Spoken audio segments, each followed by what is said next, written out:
സഭയുടെ ആരാധനാക്രമം അനുസരിച്ച് നമ്മൾ ആഗമന കാലത്തേക്ക് പ്രവേശിക്കുകയാണ്. ആഗമന കാലത്തിൻ്റെ ഏറ്റവും പ്രധാനപ്പെട്ട കാര്യം ഈശോയുടെ പ്രവിത്തിരുന്നാളാണ്. അപ്പം ഈ പ്രവിത്തിരുന്നാളിനായിട്ട് നമ്മൾ കാത്തിരിക്കുക എന്നുള്ളതാണ് ഏറ്റവും പ്രധാനപ്പെട്ട കാര്യം. സക്കറിയായും എലിസബത്തും ദീർഘനാൾ കാത്തിരുന്നപ്പോഴാണ് യോഹന്നാന് ഈ ഭൂമിയിലേക്ക് കടന്നു വരാനായിട്ട് കഴിഞ്ഞത്. ഇതുപോലെ ഈശോ നമ്മുടെ ഹൃദയത്തിൽ വന്ന് പിറക്കാനായിട്ട് നാം ഓരോരുത്തരും കാത്തിരിക്കാനായിട്ട് സഭ നമുക്ക് നൽകിയ ദിനങ്ങളാണ് കടന്നു വരിക. യോഹന്നാൻ നമ്മളെ ഓർമ്മപ്പെടുത്തുന്ന ചിന്ത, ഈശോ കടന്നു വരണമെങ്കിൽ അവൻ വളരുകയും ഞാൻ കുറയുകയും ചെയ്യണം എന്ന മനോഭാവത്തോടുകൂടെ നമ്മുടെ ജീവിതത്തെ നവീകരിക്കാനായിട്ട് നമുക്ക് സാധിക്കുക എന്നുള്ളതാണ്. ദിവ്യകാരുണ്യത്തിൻ്റെ മുമ്പിൽ, തിരുവചനത്തിൻ്റെ മുമ്പിൽ, വിശുദ്ധ ബലിയിൽ എല്ലാം സമർപ്പിച്ച് ഈശോ നമ്മുടെ ഹൃദയങ്ങളിൽ വന്ന് ജനിക്കാനായിട്ട് എല്ലാ തിരക്കിനിടയിൽ നിന്നും ഇത്തിരി സമയം കർത്താവിനായി കാത്തിരിക്കാനായിട്ട് നമുക്ക് സാധിക്കണം. സ്നാപകന്റെ അടുക്കൽ ആളുകൾ ഓടിക്കൂടിയപ്പോൾ സ്നാപകൻ പറഞ്ഞ ഒരു കാര്യമുണ്ട്, അവൻ വളരുകയും ഞാൻ കുറയുകയും ചെയ്യണം. ഈ നാളുകളിൽ നമ്മളിൽ സംഭവിക്കേണ്ട കാര്യം അതുതന്നെയാണ്. ഞാനെന്ന് പറയുന്ന അഹം, എൻ്റെ സ്വാർത്ഥത, എല്ലാം എനിക്കറിയാമെന്ന ചിന്തയിൽ നിന്ന് തമ്പുരാനിലേക്ക് എൻ്റെ ജീവിതത്തെ എടുത്തു വയ്ക്കാൻ കഴിയുന്ന ഒരു മാറ്റമാണ് ഈ കാത്തിരിപ്പിലൂടെ നമുക്ക് സംഭവിക്കേണ്ടത്. അതുകൊണ്ട് പ്രാർത്ഥനാപൂർവം നമുക്ക് ഈ നാളുകളിലെ ഒരുങ്ങാം. നമ്മുടെ ജീവിതങ്ങളിലേക്ക്, നമ്മുടെ ഹൃദയങ്ങളിലേക്ക് രക്ഷകനായവൻ കടന്നു വരാനായിട്ട്, കാലുത്തൊഴുത്തില് ദൈവസാന്നിധ്യമായി അവതരിച്ചവൻ ശക്തിയായിട്ട്, കൃപയായിട്ട് നമ്മുടെ ജീവിതങ്ങളിൽ അവതരിക്കാനായിട്ട് നമുക്ക് അവൻ്റെ മുമ്പിൽ ഈ നാളുകളിൽ കാത്തിരിക്കാനായിട്ട് ശ്രമിക്കാം. ഈ കാത്തിരിപ്പിന് നമ്മെ സഹായിക്കുവാനായിട്ടാണ് അഭിവന്യ കർദ്ദിനാൾ ആലഞ്ചേരി പിതാവ് ക്രിസ്മസ് സന്ദേശവുമായി നമ്മളെ സമീപിക്കുക. ശ്രദ്ധയോടുകൂടെ പിതാവിൻ്റെ വാക്കുകൾ കേട്ട് ഈ പ്രവിത്തിരുന്നാളിനായിട്ട് നമുക്ക് ആത്മാർത്ഥമായിട്ട് ഒരുങ്ങാം. ദൈവസന്നിധിയിൽ കാതോർത്തിരുന്ന് അവൻ്റെ വചനം ഹൃദയത്തിൽ സ്വീകരിച്ച് അവൻ പറയാനുള്ളത് ഗ്രഹിച്ച് ധ്യാനിച്ച് ഈ നാളുകളിൽ നമ്മുടെ ജീവിതത്തെ പരിവർത്തന വിധേയമാക്കാം. അങ്ങനെ കാത്തിരിപ്പിലൂടെ കർത്താവിനെ കണ്ടുമുട്ടി സ്നേഹം അനുഭവിച്ച് ഈ ലോകത്തിന്റെ പ്രകാശമായവനെ നമ്മുടെ ജീവിതങ്ങളിലൂടെ സാക്ഷ്യപ്പെടുത്താനായിട്ട് നമുക്ക് സാധിക്കാം. നമുക്ക് പരിശ്രമിക്കാം. അതിനുവേണ്ടി ദൈവം നിങ്ങളെ അനുഗ്രഹിക്കട്ടെ എന്ന് പ്രാർത്ഥിച്ചുകൊണ്ട് എല്ലാ മംഗളങ്ങളും ആശംസിക്കുന്നു. നമുക്ക് അഭിവന്യ പിതാവിന്റെ വാക്കുകളിലൂടെ നമ്മുടെ ജീവിത നവീകരണത്തിനായിട്ട് പരിശ്രമിക്കാം.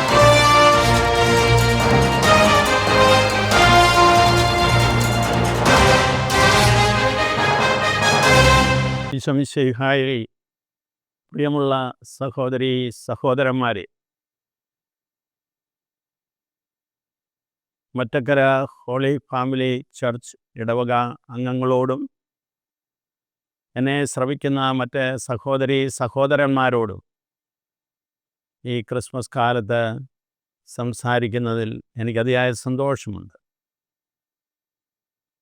ഇതാ സകല ജനങ്ങൾക്കും വേണ്ടിയിട്ടുള്ള വലിയ സന്തോഷത്തിൻ്റെ സദ്വാർത്ത ഞാൻ നിങ്ങളെ അറിയിക്കുന്നു. യൂദയായുടെ ബെത്ലഹേമിൽ ഇന്ന് നിങ്ങൾക്കായി ഒരു രക്ഷകൻ, കർത്താവായ മിശിഹ ജനിച്ചിരിക്കുന്നു. ഈ സന്ദേശമാണ് മാലാഖ ഇടയന്മാർക്ക് നൽകിയത്. ഇത് വലിയ സന്തോഷത്തിൻ്റെ സദ്വാർത്തയാണ്. കാരണം ലോകം മുഴുവൻ കാത്തിരുന്ന ഒരു രക്ഷകനെയാണ് കർത്താവായ ഈശോയിൽ ലോകത്തിന് ദർശിക്കാൻ സാധിച്ചത്. ഈ സന്ദേശം അറിയിച്ച ഉടനെ മാലാഖമാരുടെ ഒരു വലിയ വ്യൂഹം പ്രത്യക്ഷപ്പെട്ട് പാടിയതായി നാം വിശുദ്ധ ലൂക്കാ എഴുതിയ സുവിശേഷത്തിൽ വായിക്കുന്നു. അത്യുന്നതങ്ങളിൽ ദൈവത്തിന് മഹത്വം, ഭൂമിയിൽ മനുഷ്യർക്ക് സമാധാനവും പ്രത്യാശയും. ഈ സന്ദേശത്തെ, ഈ ആശംസയെ, അത്യുന്നതങ്ങളിൽ ദൈവത്തിന് സ്തുതി, സന്മനസ്സുള്ളവർക്ക് സമാധാനം എന്നും നാം വിശുദ്ധ ഗ്രന്ഥത്തിൽ നിന്ന് ശ്രവിക്കുന്നുണ്ട്. ഈ സന്ദേശമാണ് ലോകം മുഴുവൻ ഇന്ന് അറിയിക്കപ്പെട്ടുകൊണ്ടിരിക്കുന്നത്. അത്യുന്നതങ്ങളിലെ ദൈവത്തിൻ്റെ മഹത്വം ഈ ഭൂമിയിൽ സന്മനസ്സുള്ളവരുടെ സമാധാനം പ്രത്യാശ ആയി തീർന്നിരിക്കുകയാണ്. അതിനുവേണ്ടി ജനിച്ച രക്ഷകൻ്റെ ആ ജനന തിരുനാളാണ് ക്രിസ്മസ് എന്ന പേരിൽ നാം ഇപ്പോൾ ആഘോഷിക്കുന്നത്. ക്രിസ്മസ് ക്രൈസ്തവർക്ക് മാത്രമല്ല, എല്ലാ ജനങ്ങൾക്കും സന്തോഷവും സമാധാനവും പകരുന്ന ഒരു ആഘോഷമായി മാറിയിട്ടുണ്ട്. ഈ ആഘോഷത്തിൻ്റെ കാരണം അത് ദൈവത്തിൻ്റെ തിരുമനസ്സ് തന്നെയാണ്. ദൈവത്തിൻ്റെ സൃഷ്ടി പദ്ധതിയിൽ, രക്ഷാപദ്ധതിയിൽ, മനുഷ്യവംശത്തിന് വേണ്ടിയിട്ടുള്ള ആ വിശുദ്ധീകരണത്തിൻ്റെ പദ്ധതിയിൽ ഈ രക്ഷകൻ്റെ ജനനം പിതാവായ ദൈവം കുറിച്ചു വെച്ചു. മനുഷ്യർ സ്വമേധയാ തങ്ങളുടെ രക്ഷ കണ്ടെത്തുവാൻ കഴിവില്ലാത്തവരാണെന്നും തിന്മയിലേക്ക് ചാച്ചിലുള്ളവരാണെന്നും ദൈവം മനസ്സിലാക്കി. സ്വാതന്ത്ര്യത്തോടു കൂടിയാണ് ദൈവം മനുഷ്യനെ സൃഷ്ടിച്ചത്. എന്നാൽ ആ സ്വാതന്ത്ര്യം ദുരുപയോഗിച്ചുകൊണ്ട് മനുഷ്യൻ ദൈവത്തിൽ നിന്ന് അകലുന്നു, സഹോദരങ്ങളിൽ നിന്ന് അകലുന്നു, പരസ്പരം കലഹിക്കുന്നു. സൃഷ്ടിയുടെ ഈ സ്വഭാവം, മനുഷ്യവംശത്തിൻ്റെ ഈ സ്വഭാവം, അതിന് ഒരു പരിഹാരമുണ്ടാകണമെന്ന് വരികിൽ മനുഷ്യനെ എല്ലാ തിന്മകളിൽ നിന്നും രക്ഷിക്കുന്ന ദൈവത്തിൻ്റെ പ്രവൃത്തി തന്നെ ഉണ്ടാകണമെന്ന് പിതാവായ ദൈവം മനസ്സിലാക്കിക്കൊണ്ട് പുത്രനെ ഈ ലോകത്തിലേക്ക് അയക്കുകയാണ്. ദൈവപുത്രനായ അവിടുന്ന് മനുഷ്യ അവതാരം ചെയ്ത് മനുഷ്യനായി ജീവിച്ച് എല്ലാവിധത്തിലുമുള്ള സ്നേഹപ്രവർത്തനങ്ങളും അത്ഭുതങ്ങളുമൊക്കെ പ്രവർത്തിച്ച് മനുഷ്യർക്ക് സന്തോഷം പകർന്ന് അവസാനം സഹനങ്ങളും കുരിശുമരണവും വഴി എല്ലാവരെയും രക്ഷിക്കുന്ന ആ വലിയ സന്ദേശമാണ് ഈ ഒരു ചെറിയ വാചകത്തിലൂടെ മാലാഖമാർ പാടിയത്. അത്യുന്നതങ്ങളിൽ ദൈവത്തിന് മഹത്വം, ഭൂമിയിൽ സന്മനസ്സുള്ളവർക്ക് സമാധാനം. കർത്താവിൻ്റെ ആഗമനത്തിൻ്റെ ലക്ഷ്യം തന്നെ മനുഷ്യ സമൂഹത്തിന് സമാധാനം നൽകുക എന്നതാണ്. എന്നാൽ നമുക്കറിയാം, ഈ സമാധാനം രക്ഷകനായ ഈശോയുടെ ജനനത്തിൽ ആശംസിക്കപ്പെട്ടെങ്കിലും അന്നു മുതൽ ഇന്ന് വരെയും പൂർണ്ണമായിട്ട് അത് സാക്ഷാത്കരിക്കപ്പെട്ടിട്ടില്ല. അതിൻ്റെ എതിരായി നിൽക്കുന്നത് മനുഷ്യൻ്റെ സ്വാർത്ഥതയും ആ സ്വാർത്ഥതയിൽ നിന്ന് ഉൾക്കൊള്ളുന്ന പാപകരമായിട്ടുള്ള ചിന്തകളും പ്രവർത്തനങ്ങളുമാണ്.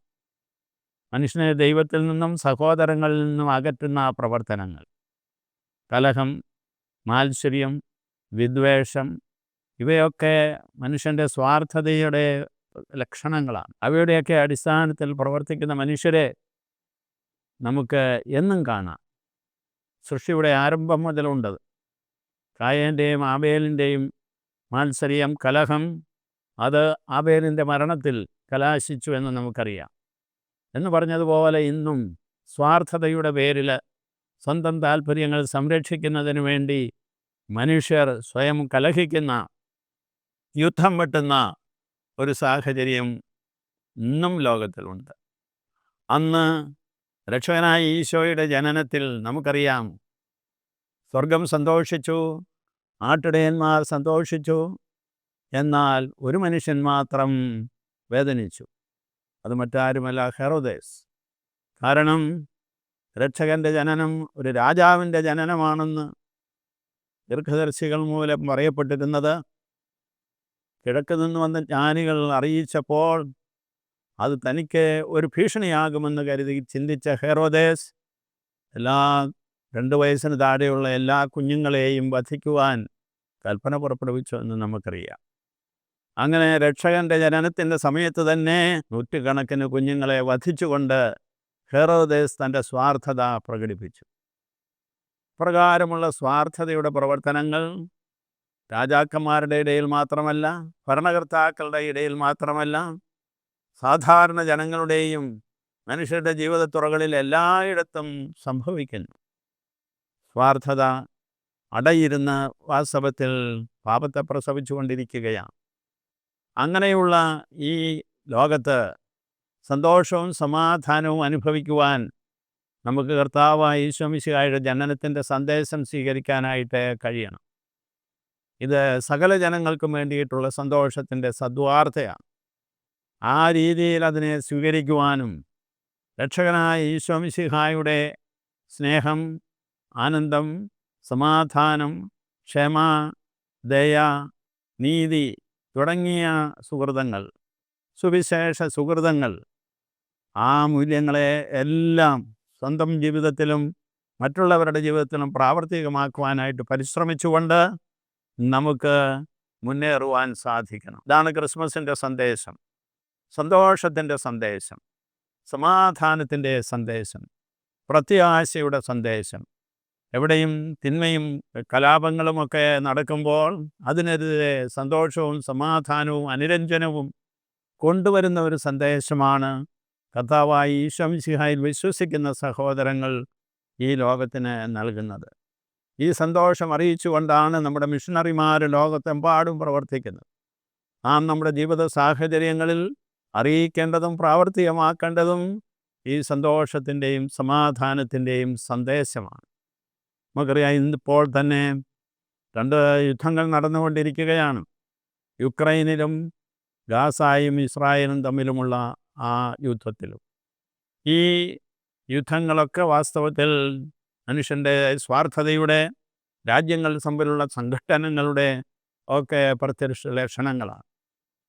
ഇതൊക്കെ സംഭവിക്കുമ്പോൾ സാധാരണ നിരായുധരായ നിരപരാധികളായിട്ടുള്ള ആളുകളാണ് വധിക്കപ്പെടുന്നതും അവരുടെ ജീവിതങ്ങൾക്കാണ് ഹാനി സംഭവിക്കുന്നതെന്നും നമുക്കറിയാം. പ്രിയമുള്ളവരെ, നമുക്ക് സമാധാനത്തിന് വേണ്ടി പ്രാർത്ഥിക്കാം. ലോകത്തിൽ മനുഷ്യരെല്ലാവരും സന്തോഷത്തോടും സാഹോദര്യത്തോടും കൂടി ജീവിക്കുന്നതിന് നമുക്ക് പരിശ്രമിക്കാം.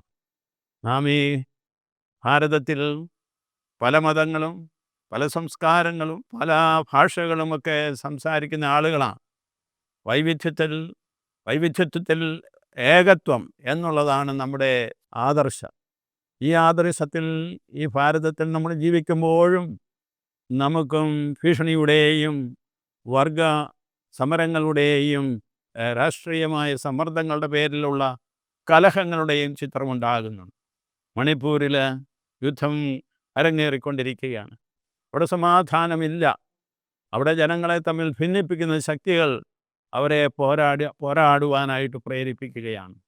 ഇപ്രകാരം ചൂഷണം ചെയ്യപ്പെടുന്ന മനുഷ്യ സമൂഹത്തിൽ കർത്താവായ ഈശോ ജനിക്കുന്നു. പാവപ്പെട്ടവരിൽ പാവപ്പെട്ടവനായിട്ടാണ് ഈശോയുടെ ജനനം. രാജകൊട്ടാരത്തിലല്ല, പിന്നെയോ ബേത്ലഹേമിലെ പുൽക്കൂട്ടിൽ, കാലിത്തൊഴുത്തിലാണ് അവിടുന്ന് ആദ്യമായിട്ട് ശയിക്കുന്നത്. ഇപ്രകാരമുള്ള ഈശോയുടെ ജനനത്തിൻ്റെ സൂചന എന്താണെന്ന് ചോദിച്ചാൽ, എളിയവരായി ജീവിക്കേണ്ടവരാണ് നമ്മൾ. നമുക്കുള്ളതെല്ലാം ദൈവം തരുന്നതാണെന്ന് മനസ്സിലാക്കിക്കൊണ്ട് അവയെല്ലാം മറ്റുള്ളവരുമായിട്ട് പങ്കുവയ്ക്കുവാനുള്ള ഒരു മനോഭാവത്തോടെ സന്തോഷത്തിൽ സമാധാനത്തിൽ കൂട്ടായ്മയിൽ ജീവിക്കുവാൻ നമുക്ക് സാധിക്കണം. കർത്താവായ ഈശോയ്ക്ക് ജനിക്കുവാൻ സത്രത്തിൽ ഇടമുണ്ടായിരുന്നില്ല. അതുകൊണ്ടാണ് കാലിത്തൊഴുത്തിൽ അവിടുന്ന് ജനിക്കുന്നത്.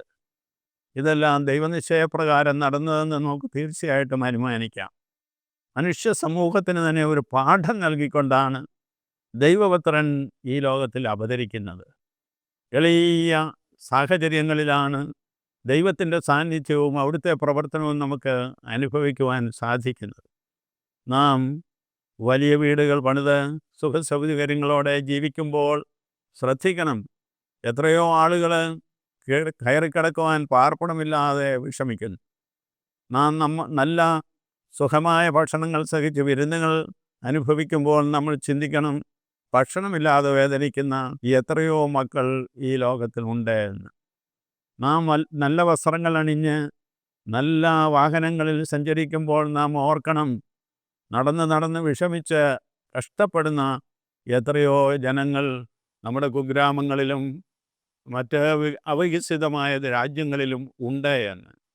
ഇപ്രകാരമുള്ള ചിന്തകളാണ് നമുക്ക് മറ്റുള്ളവരുടെ മേൽ കാരുണ്യവും ദയവും തോന്നി സഹായിക്കുവാൻ നമ്മുടെ കരങ്ങളെ നീട്ടാൻ പ്രേരിപ്പിക്കുന്നു. ഇതാണ് മിശിഹ നമുക്ക് തരുന്ന, കർത്താവ് ഉണ്ണി മിശിഹ നമ്മെ പ്രേരിപ്പിക്കുന്ന ആ സ്നേഹത്തിൻ്റെ സുവിശേഷം.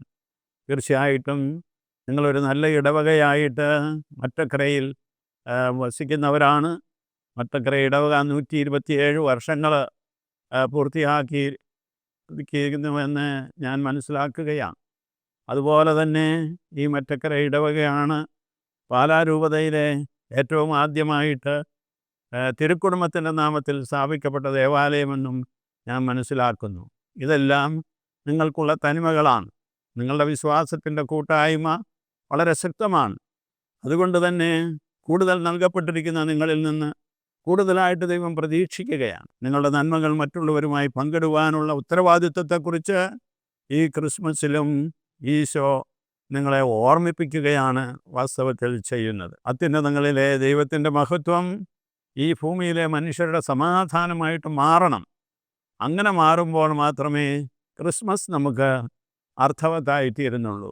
പങ്കുവയ്ക്കുന്ന ഒരു സമൂഹം, ചോദിച്ചിട്ട് കിട്ടാഞ്ഞ് ജനിക്കാൻ പോലും സ്ഥലമില്ലാതെ വിഷമിച്ച ഈശോയിൽ വിശ്വസിക്കുന്നവരായ നമുക്ക് മറ്റുള്ളവർക്ക് ജനിക്കുവാൻ, താമസിക്കുവാൻ, മറ്റുള്ളവർക്ക് ജോലി ചെയ്യുവാൻ, മറ്റുള്ളവർക്ക് അവരുടെ പ്രവർത്തനങ്ങൾ നടത്തുവാൻ ഒക്കെയുള്ള സാഹചര്യങ്ങൾ സൃഷ്ടിക്കേണ്ടിയിരിക്കുന്നു. എല്ലാവരെയും സ്നേഹത്തിൽ കോർത്തിണക്കുന്ന ഒരു കൂട്ടായ്മയുടെ സന്ദേശം ഈ ലോകത്തിൽ സഭ കൊടുക്കുവാൻ പരിശ്രമിക്കുകയാണ്. നാം എല്ലാവരും ആ സഭയിൽ വിശ്വസിക്കുന്നവരാണ്. ആ വിശ്വാസത്തിൻ്റെ അടിസ്ഥാനത്തിലാണ് നമ്മുടെ പ്രവർത്തനങ്ങൾ നാം മുന്നോട്ട് കൊണ്ടുപോകുന്നത്. പ്രിയമുള്ള സഹോദരി സഹോദരന്മാരെ, നിങ്ങൾ HFCM എന്ന പേരിൽ ഒരു ചാനൽ അല്ലെങ്കിൽ ഒരു മീഡിയ പ്രവർത്തനം നിരതമാക്കിക്കൊണ്ടിരിക്കുന്നു. യൂട്യൂബിലൂടെ വളരെയേറെ സന്ദേശങ്ങൾ നിങ്ങൾ കൊടുക്കുന്നു. നിങ്ങളുടെ ഇടവക ദേവാലയത്തിൻ്റെ ചരിത്രം തന്നെ യൂട്യൂബിൽ കിടപ്പുണ്ട്.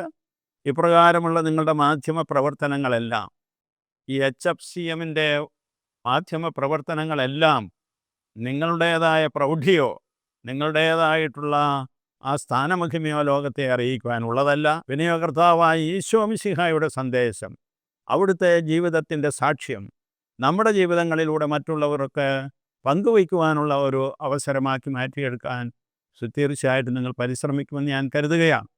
അതിനായിട്ട് ഞാൻ നിങ്ങളെ ക്ഷണിക്കുകയാണ്. ഇപ്രകാരമുള്ള പ്രവർത്തനങ്ങളിലൂടെ നിങ്ങളുടെ ജീവിതം അർത്ഥവത്തായി തീരട്ടെ. ലോകത്തിന് സമാധാനത്തിൻ്റെ ഒരു കൈത്തിരി തെളിക്കുവാൻ നിങ്ങൾക്ക് സാധിക്കുന്നുവെന്ന് വരികിൽ അതാണ് ഏറ്റവും വലിയ കാര്യം. അതുതന്നെയാണ് ഈ ക്രിസ്മസിൽ നിങ്ങളെ പ്രേരിപ്പിക്കേണ്ട ചിന്ത. ഞാൻ നിങ്ങളുടെ ബഹുമാനപ്പെട്ട വികാരിയച്ഛനെയും നിങ്ങളുടെ ഇടവകയിലെ എല്ലാ ജനങ്ങളെയും അഭിനന്ദിക്കുന്നു. നിങ്ങൾ പുതിയൊരു ദേവാലയം പണിത് അതിൽ ദൈവാരാധന നടത്തുന്നതായിട്ട് ഞാൻ അറിയുന്നു. അതിൻ്റെ മനോഹാരിത വാസ്തവത്തിൽ നിങ്ങളുടെ ഉള്ളിലെ ദേവാലയങ്ങളിലാണ് ഉണ്ടാകേണ്ടത്. നിങ്ങളുടെ ഉള്ളിൽ വസിക്കുന്ന കർത്താവായ ഈശോ മിശിഹായുടെ സാന്നിധ്യം, അവിടുത്തെ ആത്മാവിനാൽ പ്രേരിപ്പിക്കുന്ന നിങ്ങൾ അത് കർത്താവിന് ഇഷ്ടമുള്ള രീതിയിൽ മറ്റുള്ളവർക്ക് അനുഭവിക്കുവാൻ ഇടയാക്കി കൊടുക്കേണ്ടിയിരിക്കുന്നു എന്നുള്ള ഒരു ഉത്തരവാദിത്വം ഞാൻ നിങ്ങളെ ഓർമ്മിപ്പിക്കുകയാണ് ഈ സന്ദർഭത്തിൽ ചെയ്യുന്നത്. ഇപ്രകാരം നിങ്ങളോട് സംവദിക്കാനും നിങ്ങൾക്ക് ക്രിസ്മസിൻ്റേതായ ചിന്തകൾ പങ്കുവയ്ക്കുവാൻ അവസരം ലഭിച്ചതിൽ ഞാൻ ദൈവത്തിന് നന്ദി പറയുന്നു. നിങ്ങൾക്കെല്ലാവർക്കും ക്രിസ്മസ് വലിയ തിരുനാളിൻ്റെ മംഗളങ്ങൾ ആശംസിക്കുന്നു. അത്യുന്നതങ്ങളിൽ ദൈവത്തിന് സ്തുതി, ഭൂമിയിൽ മനുഷ്യർക്ക് സമാധാനവും പ്രത്യാശയും. ആമേൻ.